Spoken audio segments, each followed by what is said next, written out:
आगे बढ़े और आपको बताएं कि पाकिस्तान तहरीक इंसाफ के जनरल सेक्रेटरी उमर अयूब अपने ओहदे से मुस्ताफी हो गए। उमर अयूब ने सेक्रेटरी जनरल पीटीआई के ओहदे से मुस्ताफी होने का खत बानी पीटीआई के नाम ट्वीट किया, जबकि उन्होंने चेयरमैन मरकजी फाइनेंस बोर्ड पीटीआई के ओहदे से भी इस्तीफा दे दिया है। उमर अयूब के इस्तीफे पर 22 जून 2024 की तारीख दर्ज है। उमर अयूब ने खत में कहा कि मई 2023 से पीटीआई के सेक्रेटरी जनरल के तौर पर खिदमत अंजाम देना बाइस से एजाज रहा है। बेहद मशकूर हूँ कि आपने मुझ पर एतमाद किया। पाकिस्तान की सबसे बड़ी सियासी जमात के सेक्रेटरी जनरल की हैसियत से खिदमत का मौका दिया गया।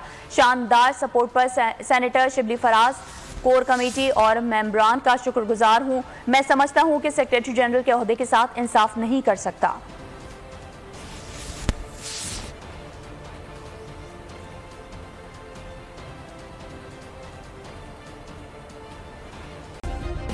सब्सक्राइब करें और बेल दबाएं ताकि कोई खबर रह न जाए।